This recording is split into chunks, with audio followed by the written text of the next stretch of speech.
Good evening and welcome to another Pharaoh stream with myself.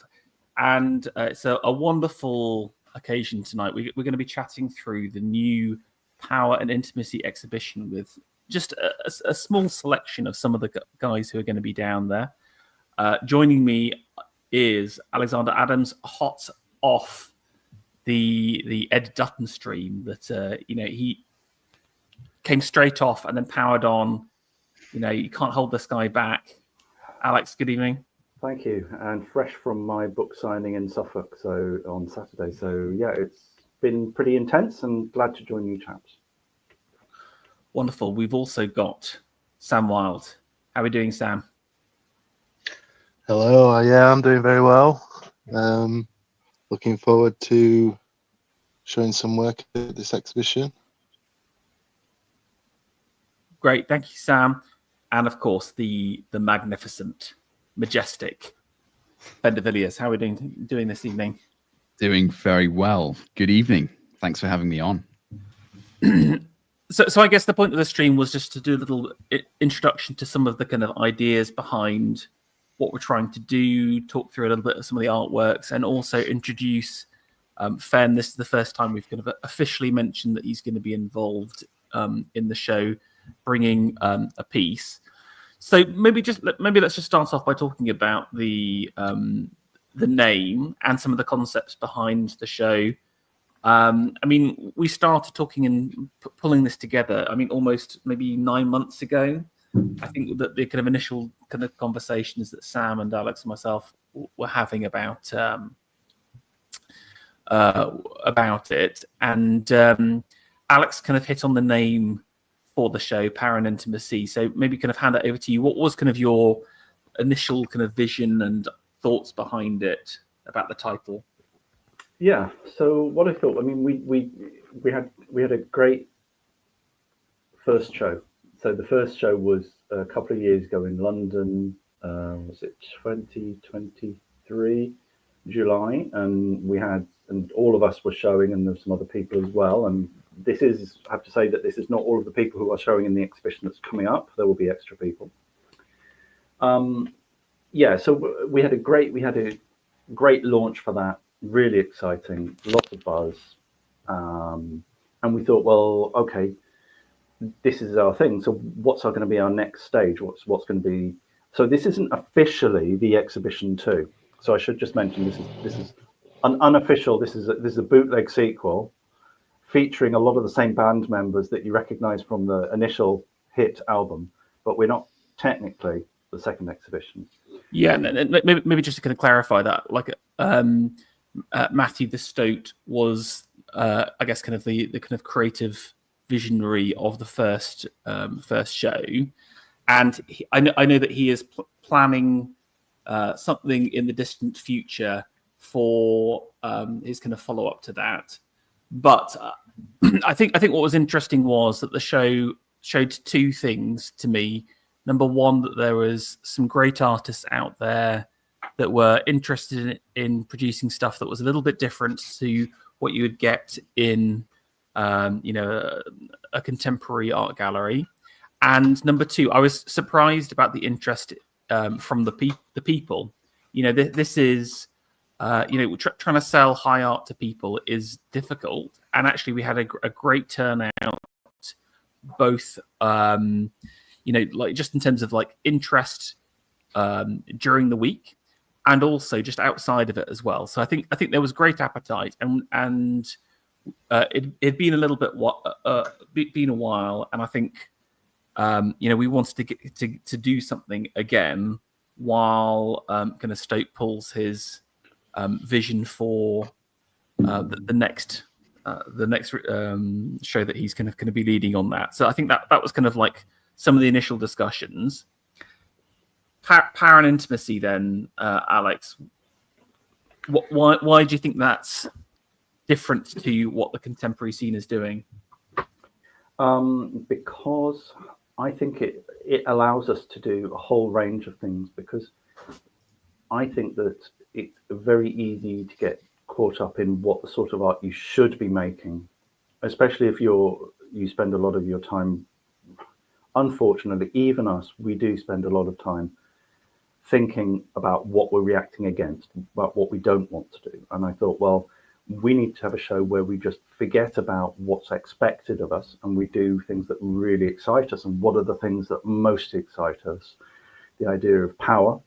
So that might be physical power, spiritual power, the power of the group, individual strength, and then intimacy as well. So when we could have sort of nudes, we could have portraits, we could have things that are quite private. So these are the things that really drive us. So we'll actually concentrate on positive things. We've put forward our positive vision, not that the first exhibition was ever a negative show, but we're going to do something that's just exploring the things that really animate us and really get us moving. So let's do a show that's called Power and Intimacy, and that's what these chaps here, the ones that you see in front of you, decided. And also we should mention another co-founder of the exhibition, another main plank of the show is Ryan DeFern, the Australian painter, who Pharaoh has recently interviewed. He's not joining us today, but he will be exhibiting in the display coming up in, coming up in between the 7th and the 12th of October in central London. Yeah, just kind of looping back to those two words, because again, I think when we have the initial discussions about what could a show look like, those two words immediately pounced out to me as being very powerful. And maybe this is a good time to kind of throw this over to Fen, because I feel like something like the power and intimacy are kind of like naughty words in the contemporary scene. And if you went to a contemporary gallery, Fen, and said, look, I want to do a show all about the kind of the power of art, what do you think their reaction would be? Well, I mean, these are things that I've discussed with contemporary art galleries, or even just different art directors within the sort of contemporary art scene. And as soon as you mention anything that's powerful or vital or explosive,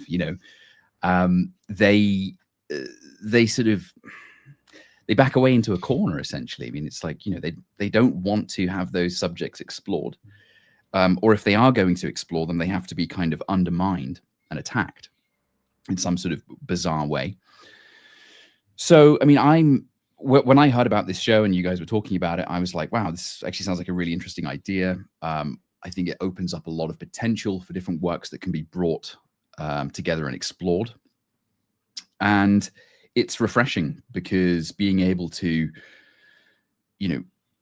bring work together that's unapologetic around these subjects, I think that certainly brings a breath of fresh air to the usual sort of slop that is endlessly regurgitated within the contemporary scene. I'm really excited to be able to bring in a very sort of potent, kinetic, and explosive work of mine, and I think it fits ideally with this, with this this plan for this exhibition. It will fit perfectly in that. So it's sort of about 23 inches long, 60 centimeters long, sculptural piece of mine, which is, I think some of you have seen it before. Some of my followers at least know it. It's two figures in a process of tackling. So one figure is tackling the other figure. It's a very kinetic work. It's almost like this idea of man as a kind of bullet or missile, or like a meteor hitting another figure and sort of having this power and dynamism explode. And, of course, this is an opportunity for me to show off my sort of aesthetic research and development, looking into the Vorticist movement, the Italian futurists, and finding a kind of synthesis where you could bring in somewhat of a streamlined element of Art Deco into that sculptural language as well. I feel like so much of this stuff that I'm doing now, these new sculptures, of which one of them will be in the exhibition, is really kind of a, it's trying to find a synthesis of sculptural form in this time that can still feel fresh, that doesn't feel like just a sort of a regurgitation, but something that is kind of fresh. And and ideally potent. I think that's really interesting. Again, the ideas of like freshness and feeling alive, because again, I think that's, especially for me, one of the big issues with the modern age is it's like the contemporary scene is I find to be very weirdly conservative, in the sense that it's been locked into a very specific way of doing things. It's got the in crowd and it's got the out crowd, and as long as you're kind of, you know, one of the friends, then you get to join the club. But I think that kind of viewpoint shifts the focus away from the art and onto people and perceptions. And like what I think we're all keen on is trying to move the focus back onto the works, and to trying to produce something that fundamentally is good, is impressive, that has that life to it. And like you said, Fen, no one's even going to touch a title like this. Certainly on the power side, I think even on the intimacy, I think there's like a weird pearl clutching going on, where we're simultaneously in a period of great liberties or whatever. I think, you know, the ability to have whatever meaningless free sex is easier than ever before, but it's also one of the kind of least erotic ages of all Speak time. for yourself, Pharaoh.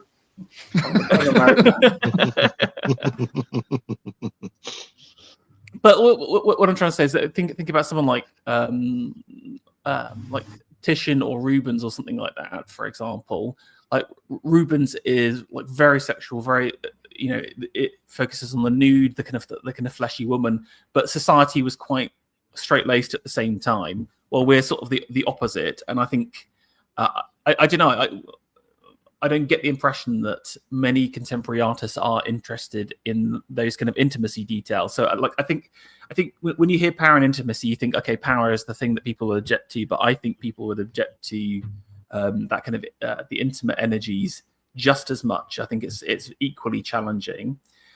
Alex, just on that, you know, I think you're bringing a lot of the intimacy to the show. You know, if you see Adams's like historical work, often focuses on these kind of like the nudes and faceless nudes, or people in kind of semi-dress. That's like one of your recurring motifs. What does intimacy mean for you in the modern age? For me, when we're talking about intimacy, it's quite often it's often things that are produced, like sort of, you know, you might go to the whatever the National Portrait Gallery exhibition is now, the open one. I don't know what it's called now, but it used to be the BP one. And you know that their idea of intimacy is going to be something that's semi-political. It's going to be me. It's going to be the female artist holding the hand of her girlfriend or something, or it's going to be a photograph of a trans lesbian with a tattooed breast suckling a new child or something. You know that's what they're thinking about when they're so true. And they're the ones that win the prizes, of course, and because of course they're the ones that they send. I know I get these press releases because I still have this sort of lingering career as an art critic, which is kind of coming to an end now. But I still get the press releases, and you scroll down and you know exactly what you're going to say, and they don't disappoint. And that's not what I wanted. I wanted to do something that was a bit more personal. So I've done a painting with me and my wife. And then I've also done a self-portrait. So this is a very, very rare subject for me, because you asked me a couple of years ago, I would just not have even thought about doing it, because it'd be just like, no, that's not the sort of artist I am. But I think, you know, having to evaluate things, looking at my life, getting married, reassessing my strengths and my priorities, my weaknesses, I felt like, well, something that I've been avoiding is myself.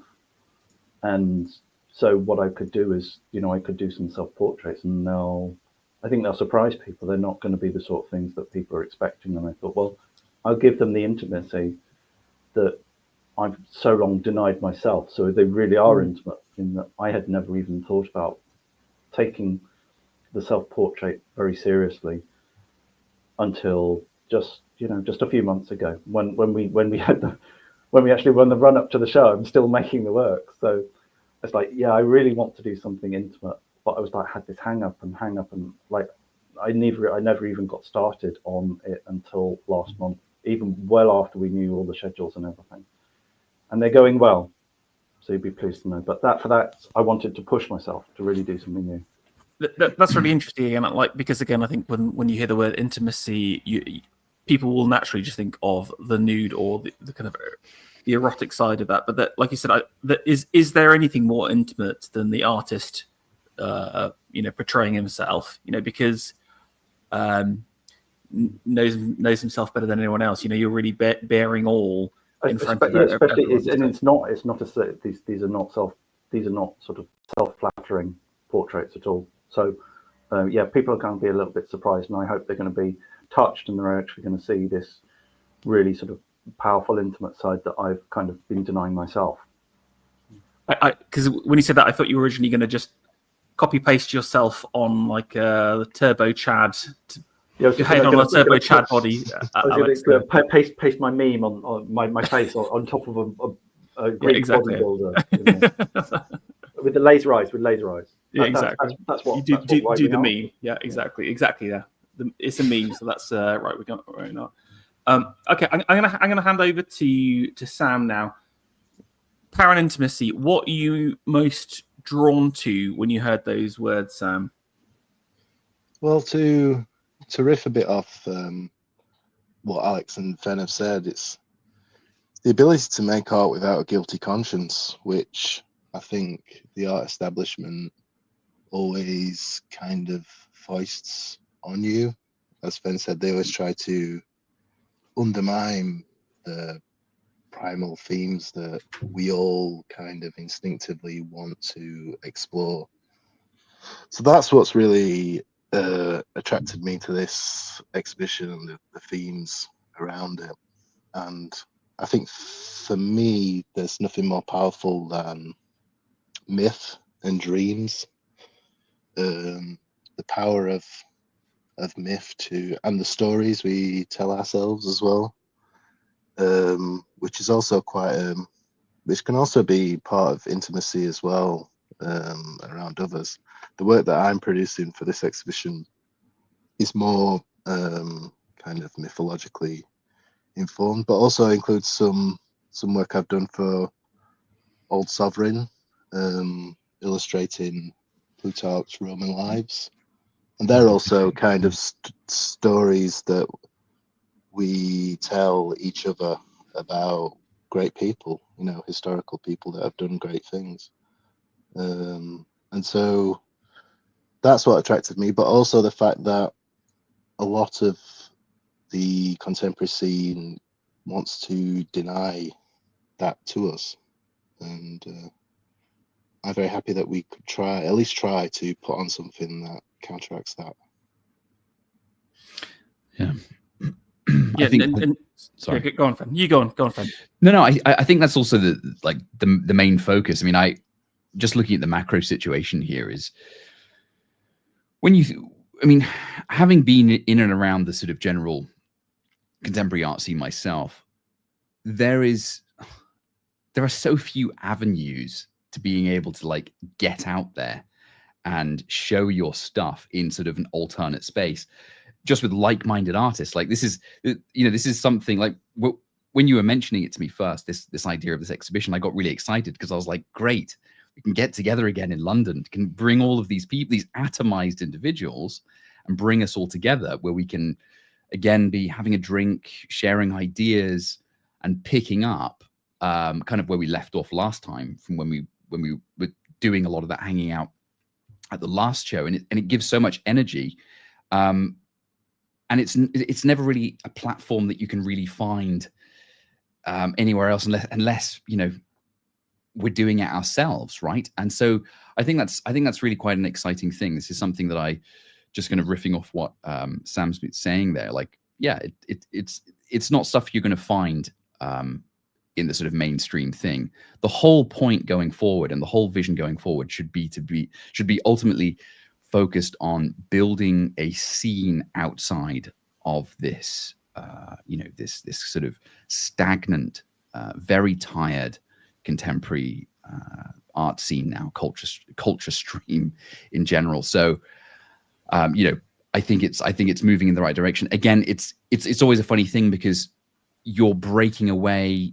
You're doing it on a, sort of with very little support structures, but and so it's raw. It's raw. You've got artists coming together and you're bringing this art together, and it's a small start, but I see so much potential for this going forward, into the future, and that's also something that I'm hopeful for. And people are also hungry for something else. That's also the thing. That's I just wanted to throw those ideas in there because I know because people I've been doing events not related to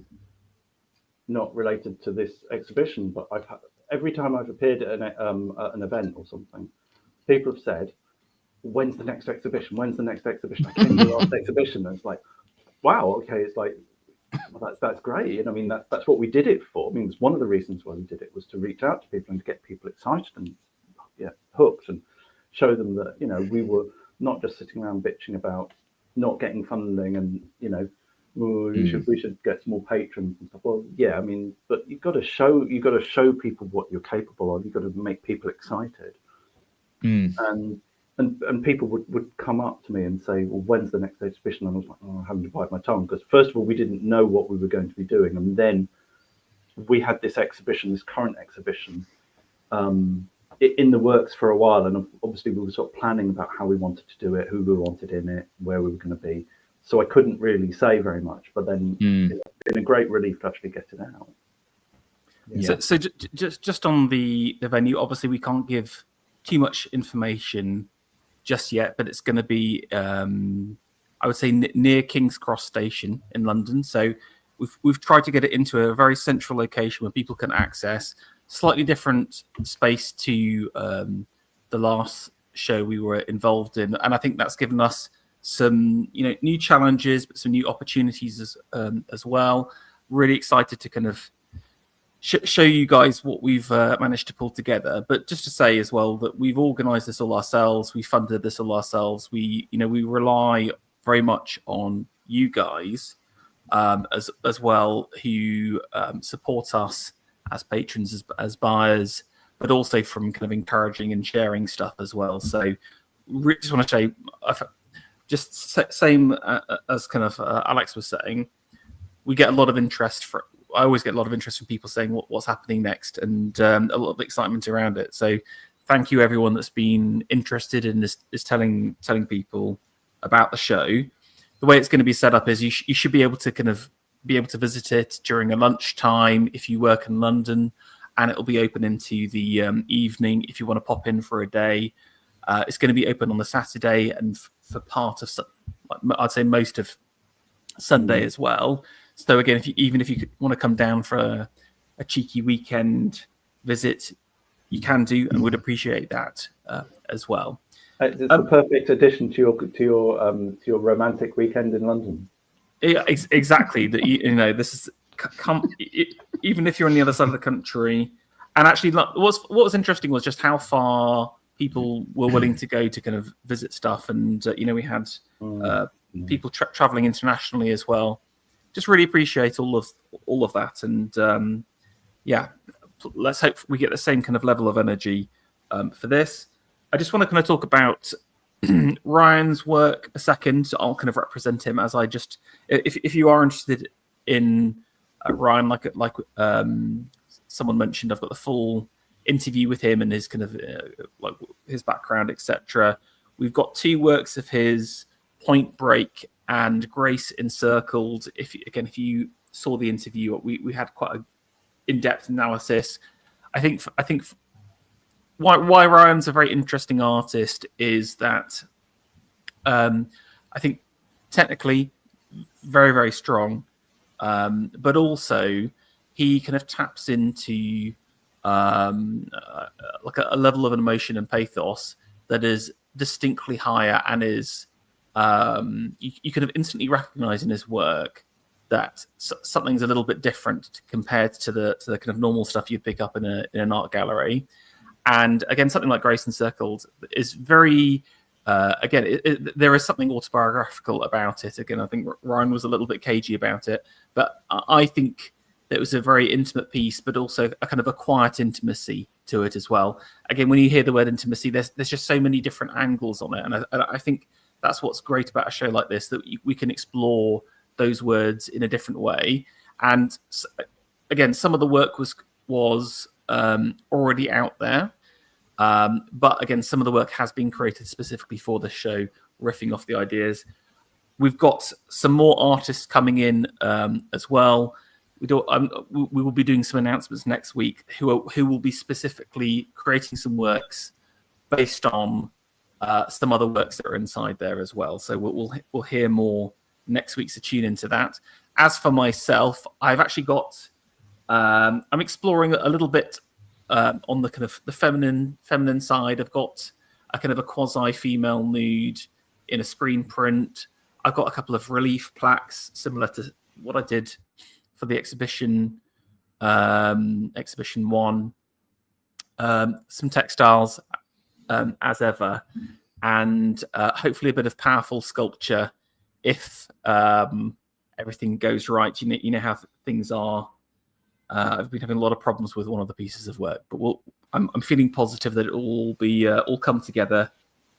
So yeah, I think we've got a great selection of artists, some great artwork, and you know, one thing I would say on the current scene is that it just how stultified and boring it is, and we're just a lot of I feel like a lot of people just going through the motions at this point. There's nothing new, nothing interesting, and what we're trying to do here is to create that explosion and to create something a little bit different, and you to walk in the room and say, "Wow, nothing else like this is going on in the UK or Europe or even the world right now." And again, having seen some of these pieces, I feel very confident as you enter the space for the first time, you're going to be bowled over by the originality and interest from this show. Just maybe I just want to kind of throw this across to Alex. Something that you kind of mentioned was some of the other stuff that's going on. Obviously, you've got a number of book launches. You know, Alex has been churning out the content, but buy it now. But I thought one interesting thing that has just come out is your book about how to make it a dissident art group. What's the title, sorry? Yeah, so how to start, you should have your copy on the table there in front of you. How to start a dissident art movement. And yes, it was purposely on the verge of cringe. It was, you know, you're supposed to sort of wince like, oh, is that for real? And it's like, it is for real, but I do know that this is not a manual. This is not a manual that you'll pick up and it will tell you how to start an art movement. It'll tell you how to think, to prepare yourself to start an art movement. So actually the opening piece for it is actually the second piece was actually called the Camden speech. So this is the speech that I delivered when Ferro and Fen and Matthew were all present in the space, and I was sort of, you know, I came on and we were going to talk about woke culture and complain about the Arts Council, and I thought, no, sod that. Let's get on with the movement. Let's get on with doing something different. Stop complaining. Let's do it for ourselves. And that was the speech that just sort of kicked everything off. Although I know that Matthew had been planning his exhibition, but I kind of like gave it a public face before it was kind of ready to go. And so that's where the book came from, was teaching people about the problems that you have to overcome, not just simply to do with institutions, not to do with funding, but more to do with yourself, more to do with your attitudes, more to do with your preconceptions, and overcoming those in order to make yourself worthy of receiving attention, of being looked at, of going and submitting yourself to the muse, because the muse doesn't come unbidden. You know, you have to do your work before the muse comes to you and inspires you, and that means doing the work beforehand. And so that was basically what the book was about, and it discusses the problems that you'll face, and also some of the options we've got facing us. Like, do we go localism? Do we go trad? Do we go sort of a guild structure?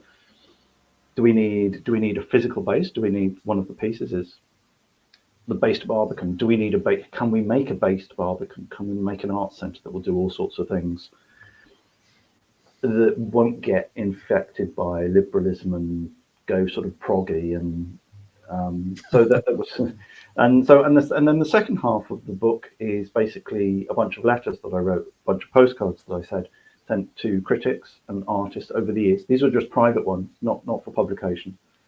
And I just talked about the things that inspired me and excited me. And I think that when you look at those, you'll think, oh, actually, the essay he was talking about, where he was talking about trying to avoid something, that relates to something he saw in a gallery in 2013. And it's like, oh, okay, I can see where that's come from.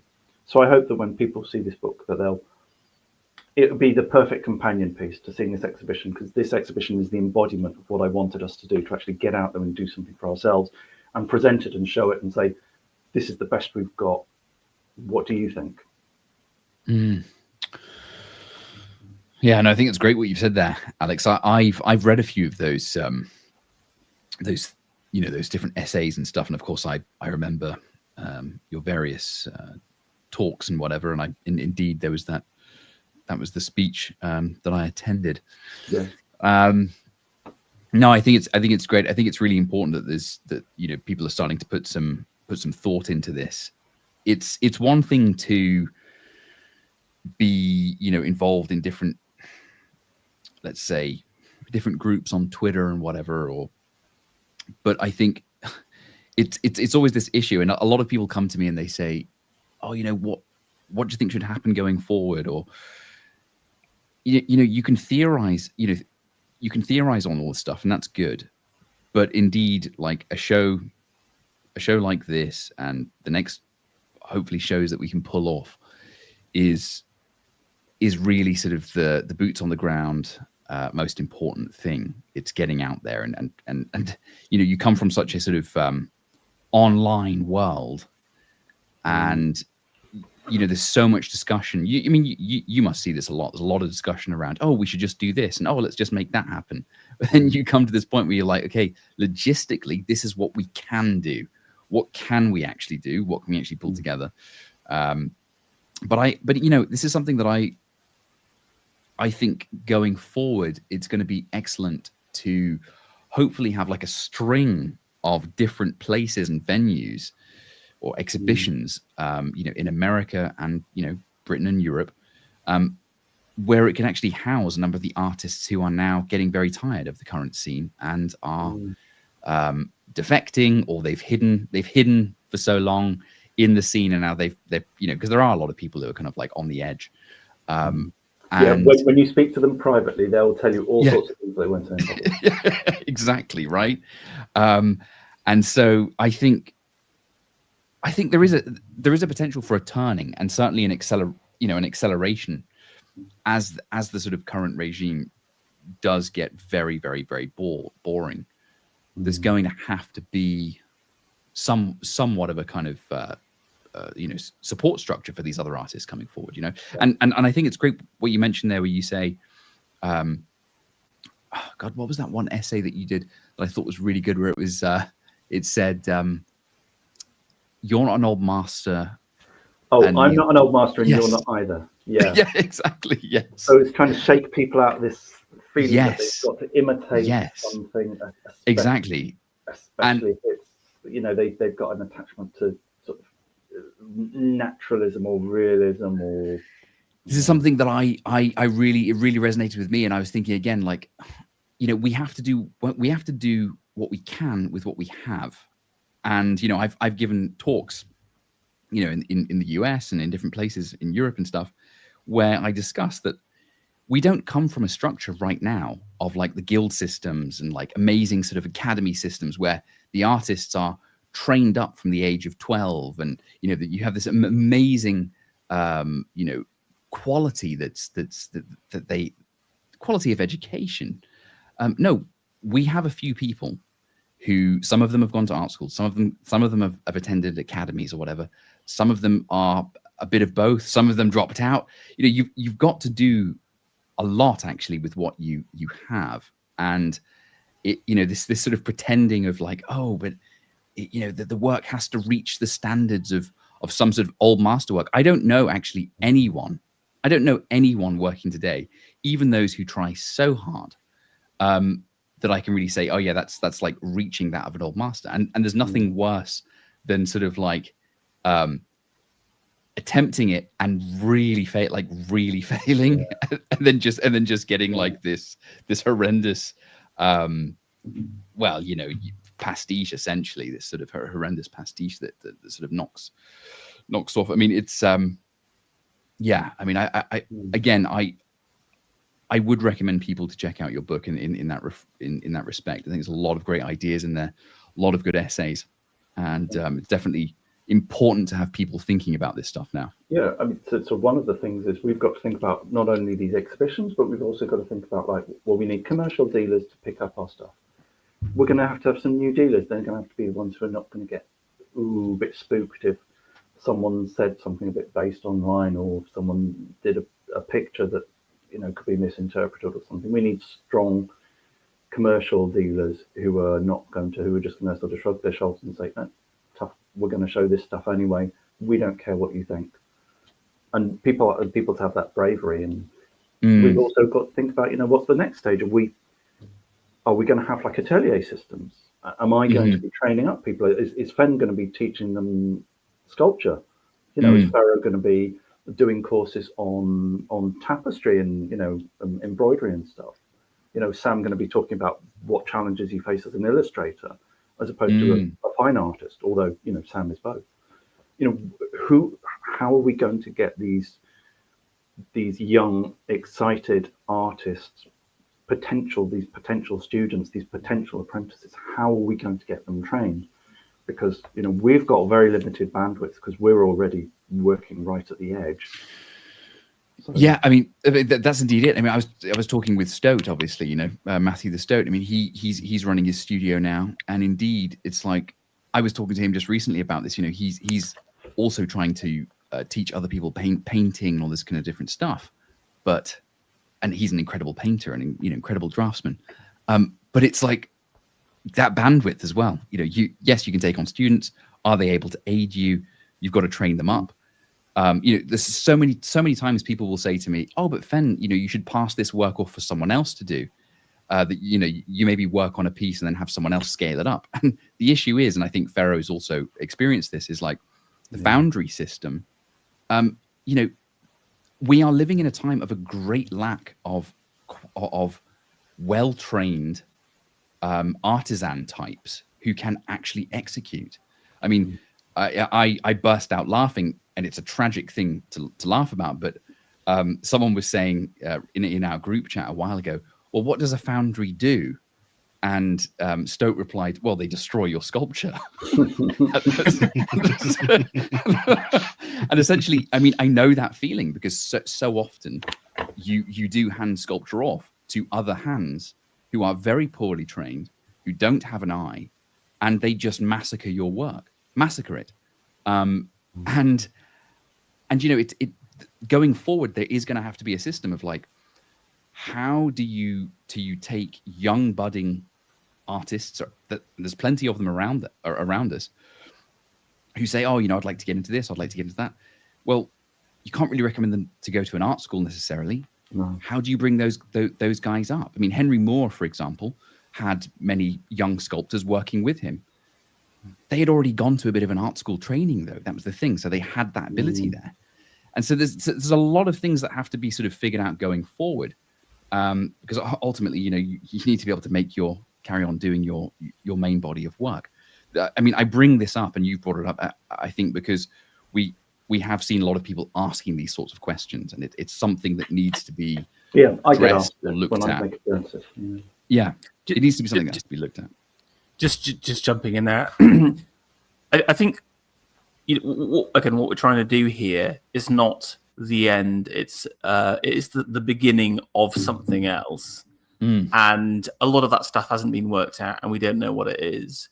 If you are a young man interested in the arts, and you think, oh, that sounds really cool, my advice would be to surround yourself with excellent and interesting things, because I think that's the beginning of everything. Like even before trying to join Alexander Adams's training college in the north, and something like this is a really good step, because taking the trip down, if you're outside of London, to see a show, to see some of these works, and to get inspiration and to understand what quality sculpture is when you look at one of Fenn's works, or what a great painting when you see something from Alex or Sam. So that's where I really feel like, I don't think we have all of the answers yet about the future and what should happen.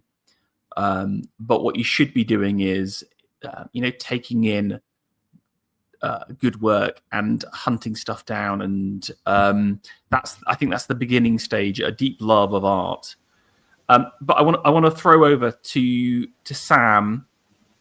Any thoughts on a kind of a bigger thing around what we're trying to do here in that sense of the future, or riffing off what Fen and Alex just said? I think it's really difficult, isn't it? Exactly for those reasons that have been outlined. But then again, I think there'll always be motivated people that will pursue this life that we've chosen for ourselves. Absolutely crazy people that decide to make art their life. But you have to be so motivated. You have to. I think we've all probably seen people fall away when we were younger who wanted to do art and wanted to pursue this, but then they hit the buffers. They came up against the same kind of discouragement, etc., or financial difficulties, and they all fell away and went into normie life, or whatever, became a secondary school teacher or something like that. Or they didn't get the training they were expecting at art school. Yeah, or they become totally disillusioned with all the many problems that we're all aware of. But there'll always be proper nutters that will just keep going on with it. And I think one of the best things about today is probably that these crazy people can actually talk and interact with each other now, and kind of find each other in some way through the internet. Because if it wasn't for that vital piece of technology, we probably would never have met. We would have all been isolated people. And if there's anything that's from this scene or movement, or from our show or anything, is that we're not alone you're not alone in how you feel when you go to the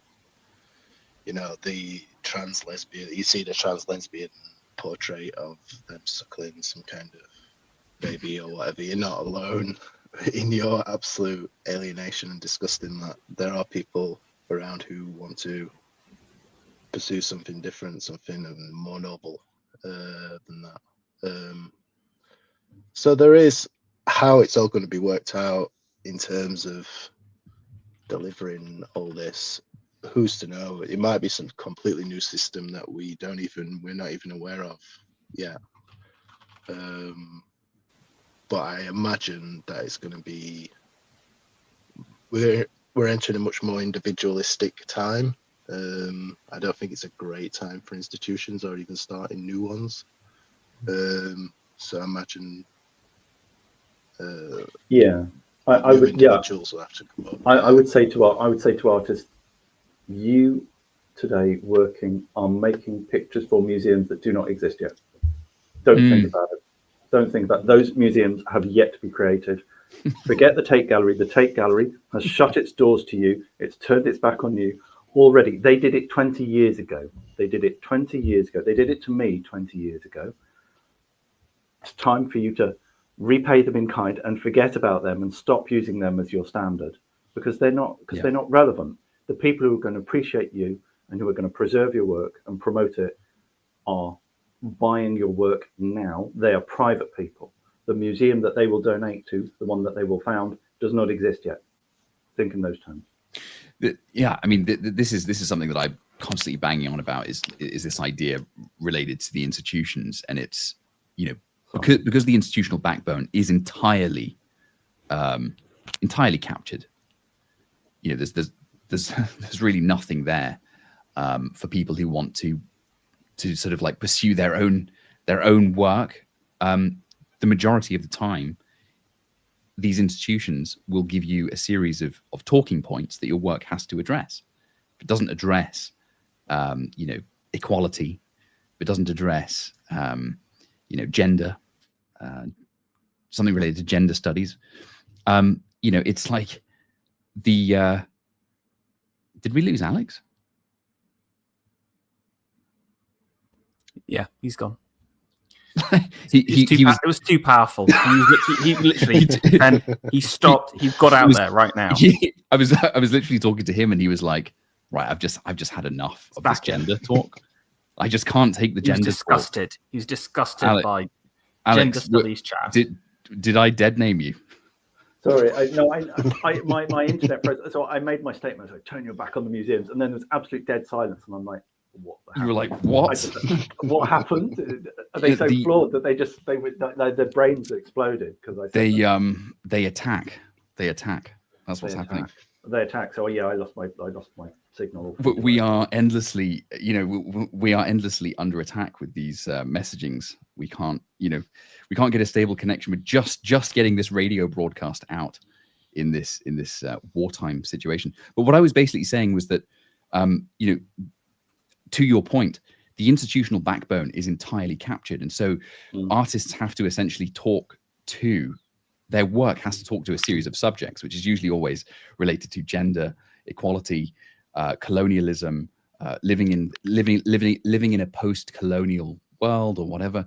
All these different sort of things, critiquing everything related to the critique of this, and it's endlessly that sort of stuff. And you know, they essentially just become foot soldiers, ideological foot soldiers to these institutions. And all the language that they use is entirely tied up in these institutions. All the work they make is entirely tied up in these institutions. The way forward, to your point, Alex, is smashing away and breaking away from that entire thing and saying, no, we're not going along with this rubbish. We're not being controlled by a small set of curators that are telling us what we can or cannot do.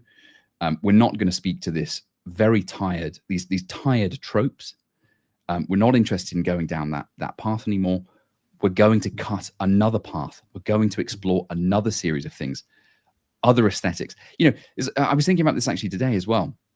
If you take the majority of these artists today operating in these institutions, if you were to actually ask them to come up with a composition, just to engage in an actual composition aesthetically, they would struggle. You know, it's like, can you come up with something that can have some level of power that could lead your eye through it, or have something engaging about it? And the majority of the time is no. I mean, these sorts of artists are unable to do that. They can throw found objects together, though, for sure. You know, they can turn the kitchen sink upside down and cut it in half and whatever else, and throw some conceptual nonsense on it.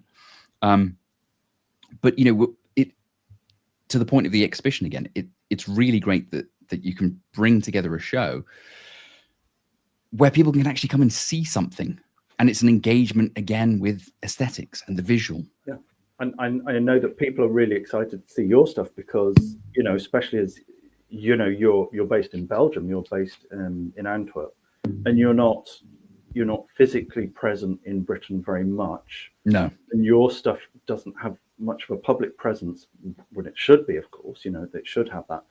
So this is a real chance for sort of people to come and see it firsthand, which is important. That's the great thing. That's why I'm really happy to have the platform there in London. It's really great, and it's great that there's this sort of growing collective of people, but also not just in London now. There are artists also in America that are starting to step forward, and that's also really exciting. And I think going forward, again looking to the future, this kind of connection with the American artists, going over to them coming over to us, different sort of collaborational exhibitions and projects going forward. I think it's going to be really exciting. Yeah, and we got Ryan, who's Australian, so he's exhibiting in Britain for the first time, which it's a real thrill. I know Ryan's work through we collaborated. We worked on his new catalogue, which is coming out, which is a great new book on his work. Amazing. And I wrote the introductory essay for that, and that was just so it was great to sort of step in and do my bit to sort of try and share his stuff and try and promote his stuff. And you hope that we'll have a chance to do this over in America, or maybe we can exhibit in Australia and so forth. That'd be terrific. I mean, but we're doing this thing because we love it and because we want to help each other out. But, there's obviously a possibility, a hope that our art will reach out, because I know sure as hell, and it probably relates to you, all three of you, I know that no one's going to be taking my work to the Sydney Biennale in 2 years. Anti-Biennale. So. Yes, exactly. Okay, we're almost at the hour's end now, so I just want to kind of just chat through some of the logistic stuff again. So, just to reiterate, October the 7th to the 12th. I think we haven't confirmed the opening times during the day, but it's going to be something like 10 till 7:30 every single day. Come along. To find out the venue address, we'll announce it on Twitter on the Monday. But go to Cudo.Gallery. We've got a brilliant bit of kind of ideological. Do you want to spell that for them, Farron? Cudo.Gallery, Gallery. And Adams has got this really nice paragraph that's really cool. Sign up to the email list. That will guarantee you get the address, so you'll know where to go. But like I said, it's going to be near King's Cross, central London. It's perfect for people traveling down on the train from the north, etc. Okay, I want to maybe get one last kind of sentence from each of you guys before we head off. Like I said, we've got a couple more announcements, a few more artists that are going to get involved. It's not just the four of us plus Ryan. There are several others, and others yet to be announced yet. Sam, any last thoughts? Any kind of one sentence you want to leave people with a word of encouragement? Anything? Just come down to the exhibition and see some of our art. I've got a big painting that I want to show you. It's probably bigger than some people. You can come and see that, and that'd be great. And actually get out and see some stuff, and get offline and touch some grass, but not grass. Don't touch the artwork. Just look at the artwork, but see it in three-dimensional space. Can I just say that that's just going back to not being able to see much of Fenn's work because he's based in Belgium. Even with sculpture, which I think does translate very well through online and seeing it in pictures, it is never the same.